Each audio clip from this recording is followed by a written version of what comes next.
ہم نے پتہ کیا سمجھ لیا ہے کہ میرے ذمے میرے بچوں کے اخراجات ہیں،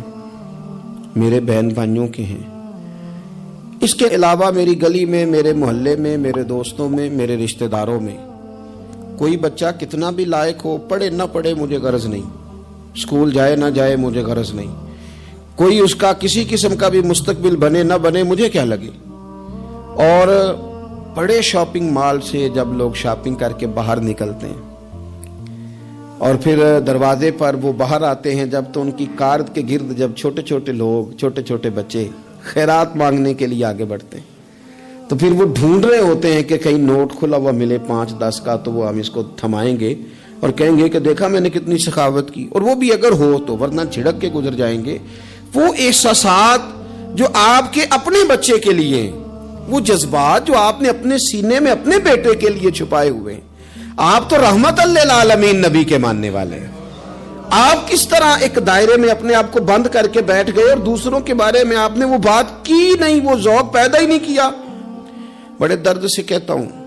جب ہم کسی کے بچے کا عیب بیان کر رہے ہوتے ہیں تو دل پہ ہاتھ رکھ کے ایک دفعہ سوچنا چاہیے کہ اگر یہ بات میرے بچے کی ہوتی تو میں یوں ہی بیان کرتا، یہی لہجہ ہوتا میرا اس بات کو گفتگو کرنے کا جو میں کسی کے بارے میں اپنے گھر میں کر رہا ہوں، اور میں کہہ رہا ہوں کہ معاذ اللہ اس کے ابے نے حلال نہیں کما کے کھلایا اور اس کی اماں نے تربیت ٹھیک نہیں کی، تو یہ لوگ اس طرح کے، یہ کیا انداز میں اپنے گھر میں اختیار کرتا ہوں؟ تو میرے نبی پاک صلی اللہ تعالی علیہ وسلم نے تو کہا ہے، مومن ہوتا ہی وہ ہے جو اپنے لیے پسند کرتا ہے وہی بھائی کے لیے بھی پسند کرتا ہے۔ کئی دفعہ میرا بچہ لائق نہیں ہوتا پر میری بہن کا لائق ہوتا ہے، لیکن میرے پاس وسائل ہیں، اس کے پاس نہیں ہے، کیوں نہیں میں اسے اپنا بچہ سمجھ لیتا؟ کیوں نہیں میں کہتا کہ چلو میں اپنی کچھ چیزیں وہاں صرف کر دوں اور وہی آگے نکل جائے؟ نبی پاک صلی اللہ علیہ وسلم کی سوچ کیا ہے؟ بخاری مسلم میں حدیث موجود ہے، حضرت خالد بن سعید بن عاص رضی اللہ تعالیٰ عنہ کی ایک بیٹی ہے، چھوٹی سی بڑی پیاری، نام ہے ام خالد رضی اللہ تعالیٰ عنہ۔ حضور کے پاس نہ کہیں سے کچھ کپڑے آئے، چادریں آئیں، بڑے پیارے کپڑے تھے، حضور نے صحابہ میں بانٹے، ان میں ایک شال تھی، چادر تھی، اس پہ خوبصورت رنگوں کی کڑھائی ہوئی تھی، تو وہ چادر جب نکلی تو لوگوں کو بڑی بھلی لگی، تو حضور نے فرمایا تمہارا کیا خیال ہے میں کسے دوں گا؟ تو صحابہ چپ کر گئے،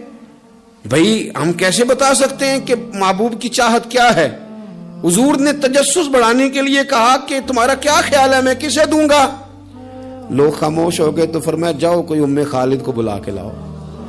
ان کے نہ والد وہاں موجود تھے، نہ چچا موجود تھے، نہ خاندان کا کوئی لوگ موجود تھا، فرمایا اس بچی کو بلا کے لاؤ۔ بچی بڑی پیاری تھی، اکثر آتی تھی تو حضور کی پشت پر نہ مہر نبوت تھی،